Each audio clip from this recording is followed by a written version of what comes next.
National party का दर्जा मिलने और छिनने से चार पार्टियों के लिए क्या कुछ बदल गया है।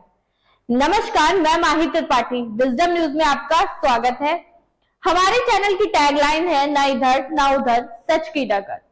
हम अपनी टैगलाइन के आधार पर खबरों का विश्लेषण करते हैं और सटीक जानकारी दर्शकों तक पहुंचाने का पूरा प्रयास करते हैं। चुनाव आयोग ने एनसीपी, टीएमसी और सीपीआई का राष्ट्रीय पार्टी का दर्जा खत्म कर दिया है, जबकि आपको राष्ट्रीय पार्टी का दर्जा दे दिया है। इससे केजरीवाल सरकार गदगद है। आइए जानते हैं कैसे मिलता है राष्ट्रीय पार्टी का दर्जा। बता दें कि 10 साल पहले अस्तित्व में आई आम आदमी पार्टी को राष्ट्रीय पार्टी का दर्जा मिल गया है। बता दें कि गुजरात में विधानसभा चुनाव के बाद आम आदमी पार्टी ने दावा किया था कि वह राष्ट्रीय पार्टी बन गई है। कैसे मिलता है राष्ट्रीय पार्टी का दर्जा?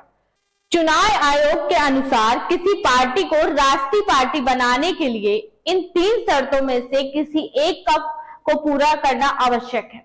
एक राजनीतिक दल को एक राष्ट्रीय दल के रूप में मानने के लिए सबसे आसान नियमों में से एक 4 या उससे अधिक राज्यों में एक राजनीतिक दल के रूप में मान्यता प्राप्त करना है।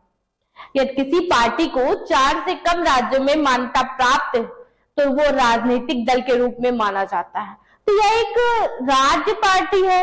इसके अलावा राजनीतिक दल राष्ट्रीय दल बन सकते हैं यदि उन्हें पिछले लोकसभा चुनाव में 4 सीटों के साथ साथ पिछले विधानसभा चुनाव में किन्हीं 4 राज्यों में 6% वोट मिले हों या कम से कम 3 राज्यों से चुने गए सांसदों के साथ पिछले आम चुनाव में भी सभी लोकसभा सीटों का 2% प्राप्त हो। आप ऐसे बनी नेशनल पार्टी। आम आदमी पार्टी 2013 में दिल्ली में, 2014 में पंजाब में और 2022 में गोवा में राज्य की पार्टी का दर्जा मिला था। इसके साथ ही गुजरात में दिसंबर 2022 में चुनाव हुए और आप वहां भी राज्य पार्टी का दर्जा पाने में कामयाब रही। इस तरह से 4 राज्यों में राज्य की पार्टियां आप बन गई हैं, इसलिए यह एक राष्ट्रीय पार्टी होने के योग्य है। इसी को देखते हुए चुनाव आयोग ने नेशनल पार्टी बना दिया है। अब आपको हम बताएंगे तृणमूल कांग्रेस के साथ क्या हुआ। तृणमूल कांग्रेस को मणिपुर और अरुणाचल प्रदेश में अब राज्य पार्टी का दर्जा प्राप्त नहीं है। अब यह पश्चिम बंगाल में एक राज्य की पार्टी है। इसके अलावा त्रिपुरा में या मेघालय में राज्य की पार्टी है, लेकिन राष्ट्रीय पार्टी का दर्जा प्राप्त करने के लिए कम से कम 4 राज्य में राज्य की पार्टी होना जरूरी है। ऐसा नहीं होने पर चुनाव आयोग ने राष्ट्रीय पार्टी को दर्जा वापस ले लिया। ममता बनर्जी की पार्टी को 2016 में राष्ट्रीय पार्टी का दर्जा मिला था। सीपीआई से क्यों छीना गया? चुनाव आयोग के अनुसार उड़ीसा और पश्चिम बंगाल में सीपीआई ने अपना राज्य पार्टी का दर्जा खो दिया है। तो वहीं अब यह सिर्फ केरला और मणिपुर और तमिलनाडु में एक राज्य की पार्टी है। चूंकि यह 4 राज्यों में एक राज्य की पार्टी नहीं है, इसलिए अब देशों में एक राष्ट्रीय पार्टी नहीं है।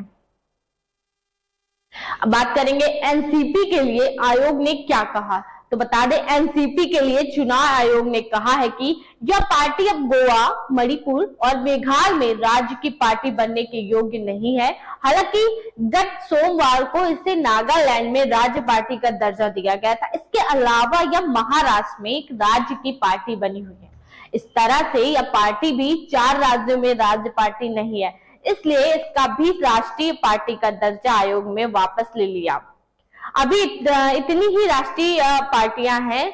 नंबर 1 है भारतीय जनता पार्टी यानी भाजपा, नंबर 2 पे है कांग्रेस, नंबर 3 पे है बहुजन समाज पार्टी यानी बीएसपी, नंबर 4 पे है communist party of India Marxvadi, number 5 पे है national people's party NPP, number 6 पे है आम आदमी पार्टी यानी आप।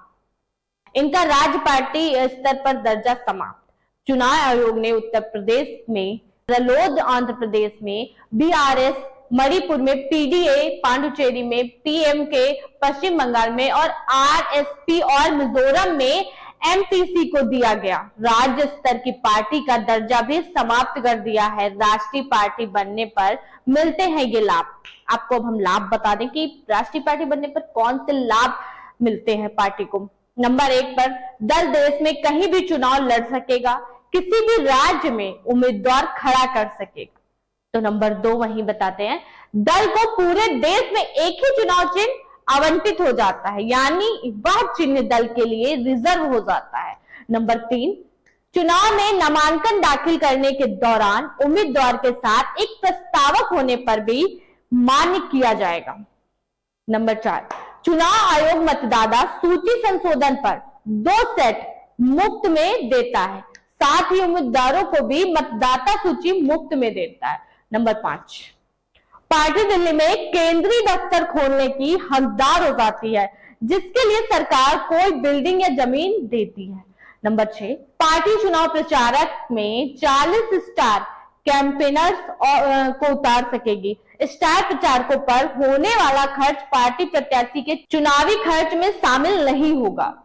7, चुनाव से पहले दूरदर्शन और आकाशवाणी के जरिए जन जन तक संदेश पहुंचाने के लिए एक तय समय मिल जाता है। तो ये थी आज की हमारी खबर। ऐसी ही खबरों को देखने के लिए हमारे साथ जुड़े रहे विजडम न्यूज में, और हमारे चैनल को सब्सक्राइब करें, साथ ही बेल आइकन दबाना ना भूलें, और हमें अपने कमेंट बॉक्स में हमारे विश्लेषण के बारे में कमेंट करके जरूर बताएं।